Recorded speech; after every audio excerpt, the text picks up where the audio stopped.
The night the sky cracked open. Chapter 1. The lightning that never faded. It started with a single bolt of lightning that never vanished. On the night of August 9th, just past midnight, the sky above the quiet town of Windmere was ripped open by a searing flash of white, light blue light. And it stayed. Not for seconds, not even minutes. It stayed for days.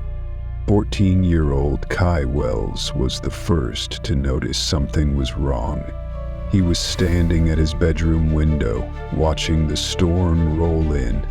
But when the lightning struck, it froze, bright, unmoving, like a crack had been drawn across the sky with a glowing knife.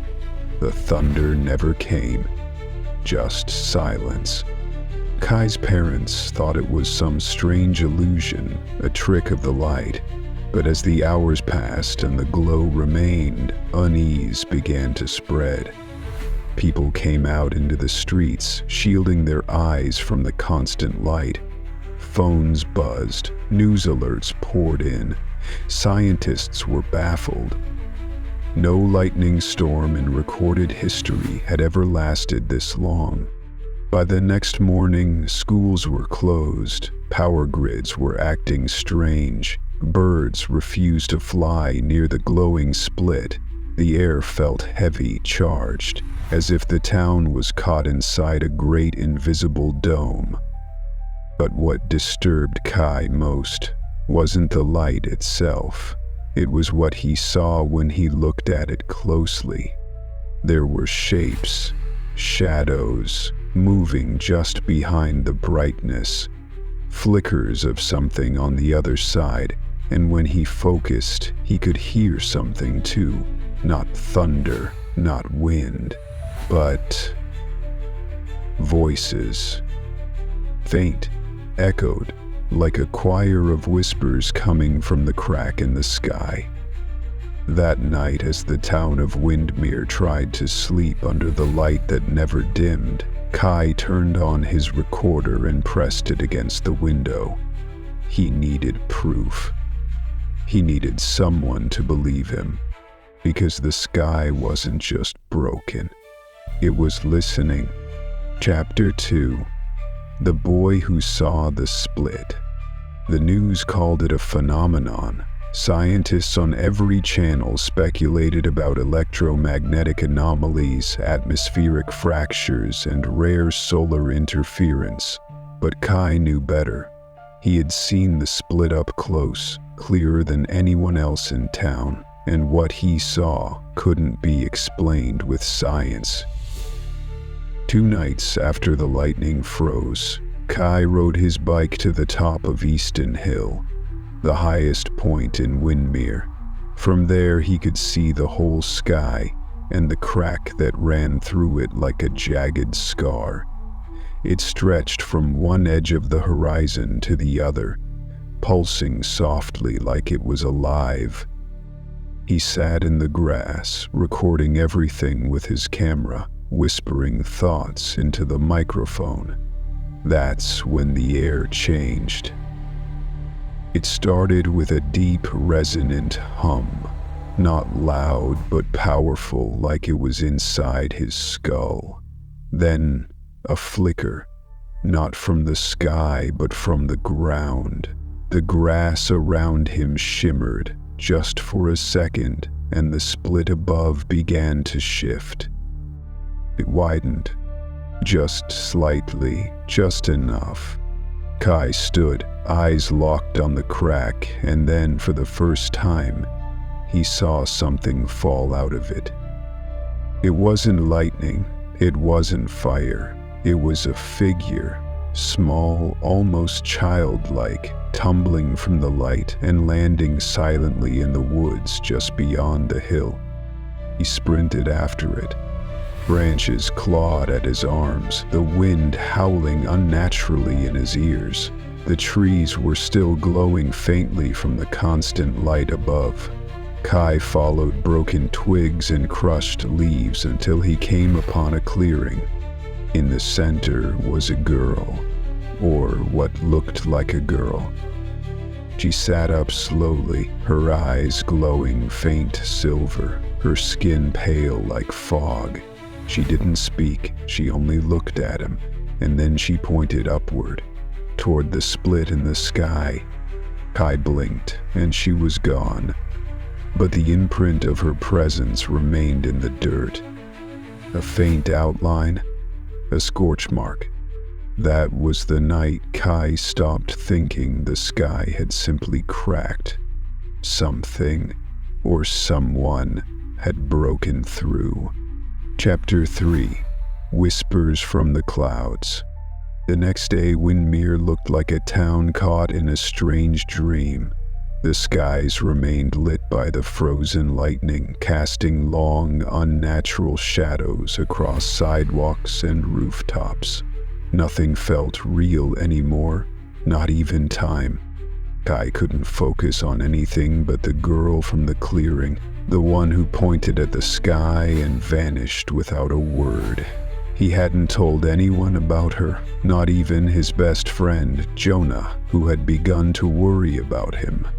That afternoon, as the townspeople gathered at the community center to hear the mayor speak about staying calm and trusting the authorities, Kai snuck away. He needed answers, and he thought he knew where to start. He biked to the old observatory on the outskirts of town. It had been shut down for years, but his older brother used to work there before he left for college. The front doors were chained, but Kai found the loose panel on the side and slipped through. Inside, dust hung in the air like smoke. The old telescope still pointed toward the sky, its lens cracked but functional. Kai climbed the spiral stairs and pulled his small recorder from his backpack. He aimed it at the ceiling dome and pressed record. For a moment, nothing happened. Then whispers. Not from outside, from above. They filtered in like a radio just out of tune, choppy, distorted, but unmistakable. Voices, sentences, laughter, crying. And in the middle of them, a phrase repeated itself again and again. He opened it, he opened it, he opened it. Kai's hands trembled.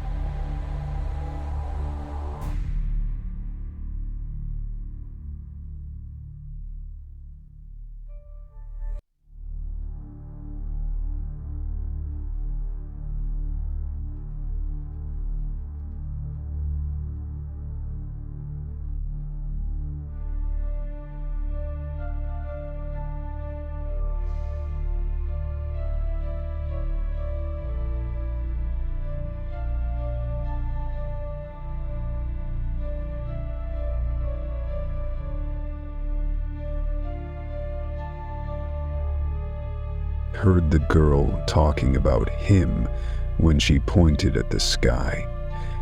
Was it him? Was it him? Kai's hands trembled. Was it him? Was it him?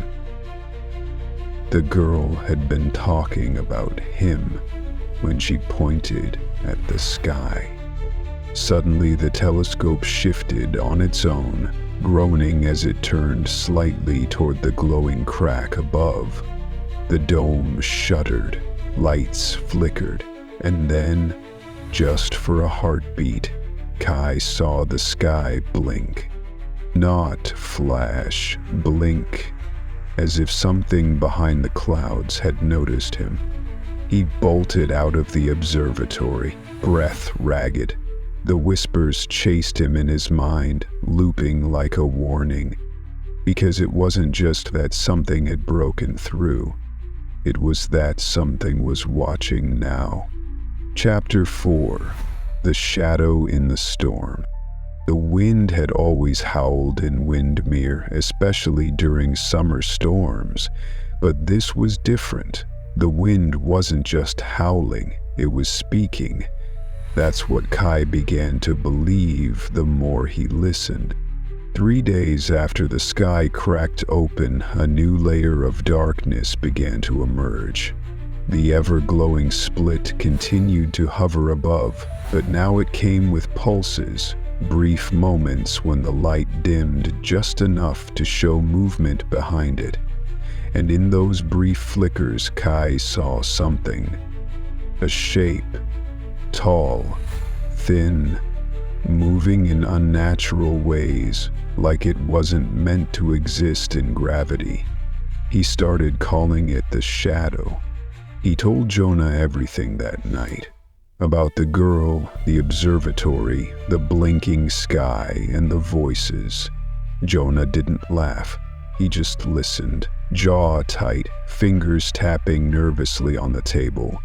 He believed Kai. That scared them both more than if he hadn't. That night, the boys decided to stay out together to watch the storm. Armed with a camera, Kai set it on a tripod in his backyard and pointed it at the glowing sky. At exactly 2:43 a.m., the pulse came. The lightning dimmed for half a second, and the shadow appeared. It hovered just beneath the split, not descending, just waiting. Suddenly, the camera shorted out. The wind howled again, more violently than before, and the tree in Kai's yard bent as though something massive had just swept past it. Jonah grabbed Kai's arm, whispering, "It's not just watching anymore, it's here." They sprinted inside, locking the doors and turning off the lights. But the shadow didn't need light to move. Kai could feel it, pressing against the walls of the house like it was trying to find a way in. Then, silence. The wind stopped, the hum stopped, and outside something stood still just beneath the storm cloud. Its head turned slowly toward Kai's bedroom window. The storm wasn't a storm anymore. It was a doorway. Chapter 5, When Time Used at 3:17. Kai always woke up at 3:17 a.m. since the sky cracked open. Every night, without fail, his eyes would snap open, his digital clock frozen at 3:17, the blinking colon still. He thought it was a coincidence at first. Maybe his internal clock was just off, but then he noticed something terrifying. It wasn't just the clock that stopped. It was everything. On the 5th night, he crept out of bed to check. The hallway clock was frozen. The fan blades weren't spinning. Outside, a car had stopped in the middle of the street. Driver motionless, headlights suspended in a beam that didn't move. The world was pausing. Only Kai could move. He tiptoed down the stairs and stepped outside, drawn again to the sky. The lightning crack still hovered above, but something had changed. At 3:17, the glow pulsed slower, softer, and beneath it, Kai saw dozens, maybe hundreds, of tiny silver threads extending downward, like strings. They weren't there before. He followed one to a lamppost where it hung still and glowing. At the end of the thread was a small, floating orb, like a marble made of light. Kai reached out and touched it. Suddenly he saw a memory, not his own. A woman crying in a hospital room, a boy whispering secrets to his dog, a soldier staring at a photo in the rain. The orb dropped, time jumped, and everything started again. It was 3:18. The car drove off, the fan spun, his clock ticked forward. The next night, the same thing happened. 3, 17 a.m. Time froze. Threads returned. And every night since, Kai had seen more of them, each connected to a moment, a memory, a life. But the most terrifying part wasn't the visions. It was what he saw the sixth night. One of the threads was connected to him, and something on the other end was pulling it. Chapter 6. The burn on my window. Kai woke up to a burning smell. Not smoke, not fire. Something sharper, metallic, almost electric, like the aftermath of a lightning strike. He jumped from his bed and looked toward the window. There, etched into the glass, was a handprint, blackened at the edges, as if someone or something had touched it with a palm of fire. His breath caught. The window was on the second floor. There was no ledge, no tree nearby, no possible way anyone could have touched it from outside. He pressed his own hand against the print. It didn't match. The fingers were too long, the spacing too wide. And the center? Still warm. Downstairs, his mom was making breakfast like everything was normal, but Kai couldn't shake the chill crawling up his spine. He snapped a photo of the window before the light changed, then covered it with a towel. Later that day, he showed Jonah. Jonah stared at the picture, silent. Then he pulled out his phone and scrolled through photos he'd taken 2 nights ago. One of the sky during the pulse. There was a shape in the photo, a blurred silhouette of a figure halfway between light and shadow, arms outstretched, fingers glowing. "It's the same hand," Jonah whispered.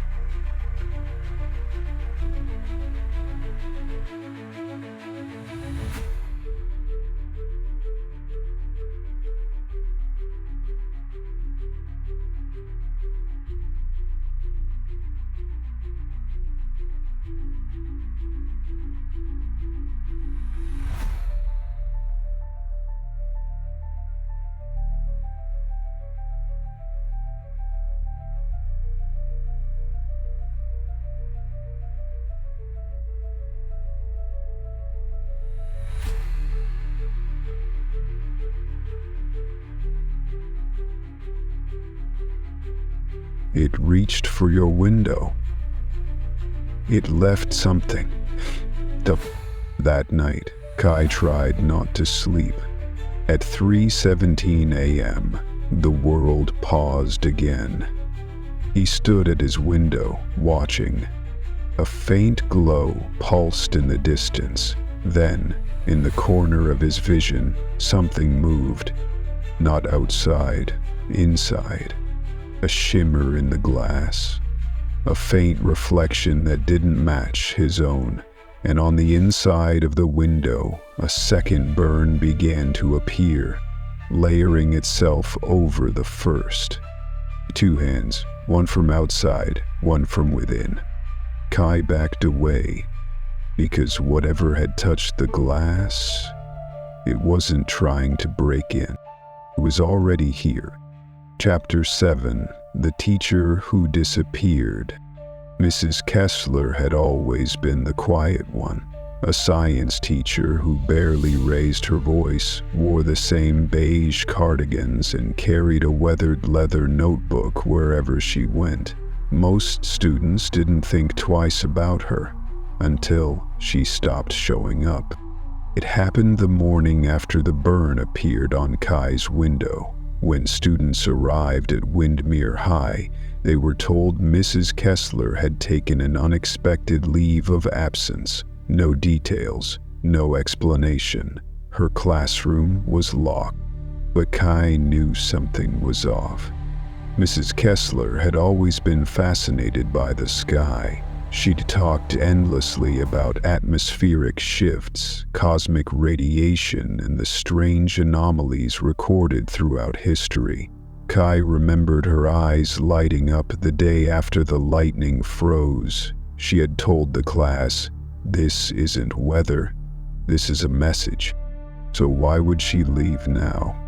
Kai and Jonah snuck into the classroom during lunch. The lock on the door had been replaced, but Jonah was good with paper clips and persistence. Inside, the room was untouched, notes on the board, papers stacked neatly. But her leather notebook, the one she never let out of her sight, was missing. They checked her desk drawers, all empty, except one. In the bottom drawer, buried under a stack of lesson plans, was a small black flash drive labeled Sky_logs. Kai pocketed it. That night, they plugged it into Jonah's laptop. Dozens of files opened. Videos, sound recordings, documents. The most recent file was dated just 2 nights ago. They clicked it. Mrs. Kessler's voice filled the room. "If you're hearing this, I've either left or I've been taken. The split isn't a tear in the atmosphere. It's a wound, and something is trying to crawl through it. I've seen it, and I think it saw me too." There was a sound in the background, a hum, then static. The handprint isn't just a mark, it's a tag, a tracker. If it touched you, it knows where you are. Kai froze. "I've gone to find the origin point," Mrs. Kessler continued. "The place where the sky first bled. If I don't return, tell someone, tell anyone. Don't let it finish opening." The recording ended. The silence that followed felt louder than any storm. Because now, Kai knew the sky wasn't cracked by accident. It was being peeled open. Chapter 8. Static in the air. Windmere was humming. Not the usual hum of power lines or distant engines. This hum was deeper, lower. It resonated through the walls of houses, buzzed beneath the floorboards, and curled inside people's ears like a trapped whisper. Kai noticed it first in his earbuds. No matter what he played, music, podcasts, recordings of silence, there was always a faint crackle underneath, a rhythm like breathing. It was clearest right before 3:17 a.m. Jonah felt it too. His phone would randomly power off. Street lights near his house began flickering in sync with the pulses in the sky. Static built up in the air so strong it shocked them both when they touched metal, water, even each other. It was like the town was becoming conductive. Desperate for answers, Kai and Jonah returned to the observatory. The air inside felt thicker this time, almost damp. Dust floated like mist. They powered up the old analog radio equipment, sweeping through frequencies until at 103.9 they heard it. A voice. Reversed, broken echoes. They're listening. They've always been listening. It wasn't a broadcast, it was a loop. A message trying to come through but scrambled, corrupted, and underneath it, faintly, was the same hum. As Kai leaned closer to the speaker, a spark jumped from the dial and struck his fingertips. A vision followed instantly. Bright, burning sky and a field of bodies lying under a crack that ran like a scar across the heavens. He stumbled back, shaking but unharmed. Jonah helped steady him, his face pale. "We have to find where it's coming from," Kai said. Jonah nodded. Before it spreads. Because they both knew this wasn't just Windmere's problem anymore. The static in the air wasn't just noise. It was a warning, and it was growing louder. Chapter 9. The sky had eyes. The storm light above Windmere never dimmed, but now it felt more focused, more aware. Like the crack in the sky wasn't just there to be observed. It was watching. Kai first noticed it on the walk home from Jonah's house. Clouds seemed to shift slightly when he moved. The beam of constant light overhead narrowed as he passed under it, casting tighter, sharper shadows. At one point, he stopped near a telephone pole and stared up at the jagged light above. It blinked again. Not in a burst of brightness, not a flicker, a genuine blink, like an eyelid closing and reopening. He ran the rest of the way home. That night, the pulse came earlier, 2:31 a.m., and this time, something was in the sky's glow.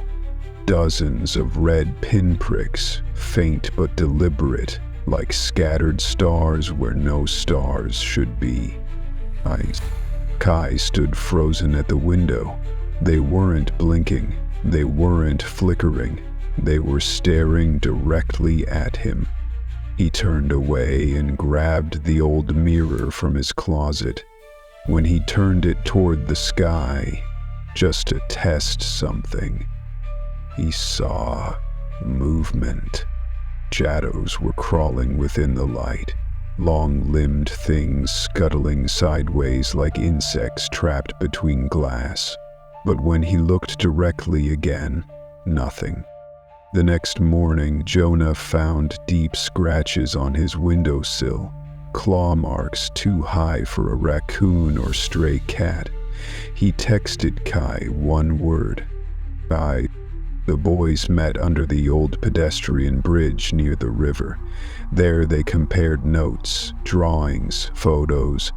All signs pointed to one terrifying conclusion. The crack wasn't a wound. It was a lens. Something on the other side wasn't just observing. It was studying them, watching their responses, learning how to reach them. And it had already found Kai. Because that night, under the glow of the sleepless sky, a single word appeared, burned into his bedroom ceiling. Chapter 10. The Girl Who Could Hear the Silence. Her name was Maeve. Kai had seen her before. Quiet, always alone, always with her headphones in. But he'd never noticed how she never played any music. Just wore them like armor. Like she was trying to muffle something no one else could hear. It wasn't until she approached him after class one day, eyes wide and strange, that he realized she knew more than she let on.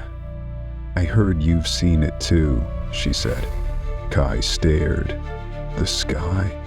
"No," she whispered. "The silence." That night, Maeve invited him to her house. Her room was covered in hand-drawn maps of Windmere, pins stuck into rooftops, alleyways, trees, each one marked with a date and a time. "What are these?" Kai asked. "Dead spots," she said.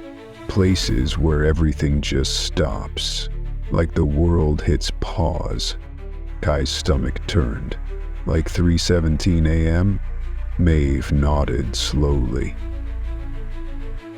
"But it happens in other places too. And if you stand still enough, you can hear the silence move." She turned up the volume on her speakers, but no sound came out. Instead, the walls began to hum. A soft vibration, almost imperceptible, that made the room feel heavier. "They call it silence," she said, "but it's not. It's alive." As she spoke, the lights dimmed. The air shifted. And then they both heard it. Something scraping across the walls, even though nothing was there. A pressure, like being watched from inside your own skin. Maeve turned to Kai, her voice trembling now. "It's listening to you too." Just before the clock struck 3:17, Kai reached into his pocket and pulled out his recorder. He turned it on. Static at first, then silence. And in that silence, a voice she's not supposed to hear. The room went dark, and Kai knew he wasn't the only one marked. Maeve had heard something no one else could, and now it had heard her too. Chapter 11, Letters from the Sky Rift. It started with symbols. Maeve was the one who noticed them first. They weren't in the sky, they were falling from it, light flakes, like ash or snow, that evaporated the moment they touched the ground. But if you caught them on glass or mirrored surfaces, they left faint trails, patterns that looked like writing. She showed Kai her window, scribbles of glowing lines that pulsed faintly at night. He tried taking pictures, but the symbols didn't show up on camera. They only existed in the moment, in reflection. So Maeve began tracing them by hand. Every morning she'd wake up and find new symbols on her bathroom mirror. Every night she'd press tracing paper to the glass and follow their shape with charcoal. Soon she had a wall covered in what they came to call sky letters. They weren't just drawings the symbols repeated, they formed patterns, like a code. Jonah helped build a program to translate it using sound files from the observatory recordings and running them against the traced symbols. After days of comparison, a few messages emerged. Short, broken phrases. "We see you. Do not pull it open. She is the key." Maeve stared at the last one for hours. She could have meant her, or the girl Kai saw fall from the sky. That night, the symbols changed. They weren't random anymore. They were forming full sentences. One message stood out, burned faintly across Maeve's window in spiraling script. "We were pulled through once before." Kai felt a chill crawl up his spine. "This has happened before?" Maeve nodded slowly. Maybe that's what they're trying to stop. Then, at 3:17 a.m., the mirror in Kai's room cracked down the center, and a final phrase appeared in the broken glass. "It remembers." The sky wasn't just breaking. It was remembering something it had tried to forget. Chapter 12, Beneath the Cloud That Never Moved. There was one cloud in Windmere that never changed. It didn't drift. It didn't stretch or shift like the others. It hung low and dark, right above the center of town, unmoving as though nailed to the sky. Jonah noticed it first during their early tracking attempts. He had marked down every direction the clouds moved, except that one. It hovered like a blemish against the glowing sky, growing darker as the days passed. Kai, Maeve, and Jonah met underneath it that evening. The streets were eerily silent. Even the ever-present hum had dulled, as if whatever was above was absorbing sound itself. "Why is it always here?" Jonah whispered. Maeve closed her eyes, listening. It's covering something. The three of them walked toward the park beneath the cloud, a wide open field surrounded by twisted trees and an old war memorial at its center. The moment they stepped into the grass, they felt it. Pressure, like diving underwater, heavy and cold. Maeve looked up, her voice barely a breath. It's not just a cloud. Kai's eyes widened as he spotted it. Just beneath the lowest curl of gray, a shimmer like glass rippling in place. He stepped forward, reached up and threw a pebble into the air. The pebble vanished. No sound, no fall, just gone. They stood in stunned silence until Maeve held up her mirror. In the reflection, the sky was not a cloud at all, but a gate, tall, angular, mechanical yet organic, hovering in place behind a veil. It was pulsing. Jonah backed up, voice shaking. It's not watching us from up there. It's standing right above us. And then the memorial began to hum, faintly at first, then stronger. The stone cracked down the middle. Inside was a staircase, leading down. Maeve turned to Kai. We're standing beneath the anchor point. This is where it started. Kai stared up at the cloud that never moved, and then down into the darkness below. It was time to descend. Chapter 13. The Rain That Glowed Red. The descent beneath the war memorial led them into a cold metallic corridor that felt older than the town itself. The walls weren't made of stone or concrete. They were smooth, reflective, humming faintly with the same low frequency they'd heard on the radio. They didn't speak much, just kept moving. As they walked deeper, the air grew warmer, thick, and then they heard it, a steady dripping sound, echoing like water in a cave. They emerged into a chamber lit by dim red light radiating from the ceiling, if it was a ceiling at all. Overhead, a translucent membrane pulsed like stretched skin, and from it, rain fell, but it wasn't water. Droplets landed on the ground and glowed for a few seconds before fading. They sizzled when they hit the metal floor, and where they touched Kai's jacket, they left no wetness, only faint red marks. Maeve extended her hand into the rain. A drop hit her skin. She flinched, but didn't pull back. I can hear it, she whispered. It's speaking. In pieces. Jonah frowned. What do you mean? Maeve turned slowly, eyes wide. Every drop holds a memory, not ours. Then she dropped to her knees and let more fall onto her arms. Her breath caught, her body stiffening. Then she spoke.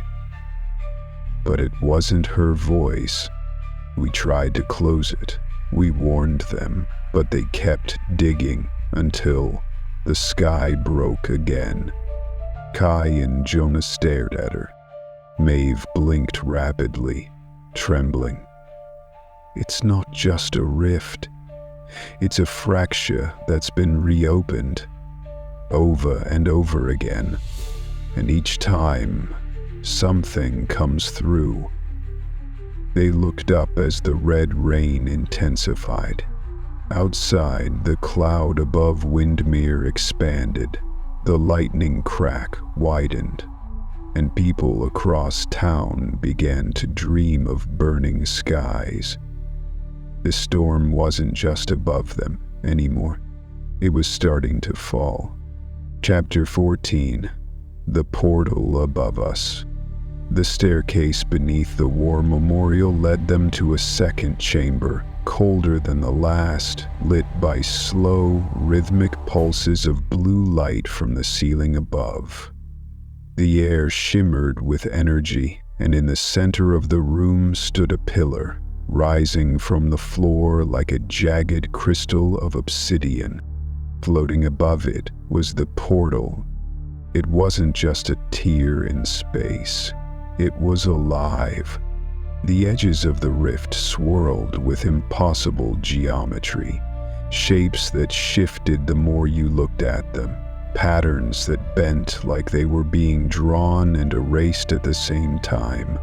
The glow was no longer red or white, but something in between, a color the brain fought to name. Kai stepped closer, his breath fogged in the cold. Maeve stood behind him, still trembling from the red rain. Jonah scanned the surrounding walls, noticing something carved into the stone. Stories, paintings, etchings. They told of civilizations long gone. Towns that had vanished in days, skies that had turned inside out, gates that were opened and couldn't be closed. "We're not the first," Jonah whispered. Maeve touched one of the carvings. Her eyes widened. "This is Windmere," she said. "But from before it existed." Kai stared at the portal. "It's not just above us. It's always been here." Suddenly the portal pulsed. A deep sound echoed through the room, like thunder but slower, more ancient. A shadow moved across the membrane of the rift, not stepping through, but pressing against it, like it was testing its strength. The pillar beneath it cracked. Maeve gasped. "It's opening again, not a crack this time, a doorway." A wind whipped through the chamber, circling them, full of whispers and distant screams. The lights flickered. The symbols carved into the walls began to glow. Kai stepped forward, standing between the pillar and the others. "It's responding to me," he said, "because I saw her." Maeve nodded. "You're tethered to it." As the portal began to expand, reaching out like fingers trying to touch the earth, Kai reached into his pocket and pulled out the orb he had once touched in the moment of frozen time. It still glowed, and as he lifted it toward the rift, the shadows paused. Everything went still, because the portal recognized him, and it was waiting for what came next. Chapter 15. The night the sky cracked open. The sky split with a sound no one could describe. Not thunder, not an explosion. It was more like the world exhaling after holding its breath for centuries. The portal had opened fully now. No longer hidden, no longer waiting. It hovered above Windmere like a second sun, casting spirals of blue and red light across the earth. The air shimmered, trees bent away, people fell to their knees across town, hands over ears, their eyes unfocused as a soundless frequency invaded their minds. Kai stood at the edge of the portal chamber, the orb clutched tightly in his palm. It pulsed in sync with the rift, as if counting down. Jonah gripped the side of the pillar for support, blood trickling from one nostril. Maeve had collapsed beside him, still conscious, whispering fragments of voices that weren't her own. "Kai," she gasped, "they're not coming through the portal. They're already here. The portal is for them to leave." Kai looked up, heart pounding. The shadow from the storm, the one that had watched him from the sky, was descending slowly through the rift. Not walking, not flying, just dropping. Like gravity didn't apply. Its limbs were long and too many. Its eyes glowed silver, and its mouth didn't open to speak, but still he heard it. You opened it, you called us. Now you must choose. Behind him, the orb pulsed again, brighter this time. Inside, he saw flickers of the girl he met the first night, her hand still pointing, her mouth still silent. Maeve's voice broke through the pressure in his ears. The orb isn't just a memory. It's a key. You can send them back. The shadow drifted closer. Kai lifted the orb. Its glow turned white-hot, and the chamber shook. Symbols on the walls flared with light. The air vibrated, and then the shadow screamed. The sound ripped through everything, stone, glass, flesh. Kai screamed back, thrusting the orb toward the rift. A surge of light exploded outward. The portal twisted, pulling the shadow back like a vacuum in reverse. Dozens of other shapes, hidden until now, were dragged out of Windmere's skies, pulled into the narrowing tear. One last pulse, then silence. The sky went dark. Kai collapsed to his knees, the orb now dim in his hand. Maeve crawled to his side. Jonah, bruised but alive, helped them both up. Outside, the people of Windmere stepped out into the night for the first time in weeks without fear. The lightning crack was gone. The sky was whole.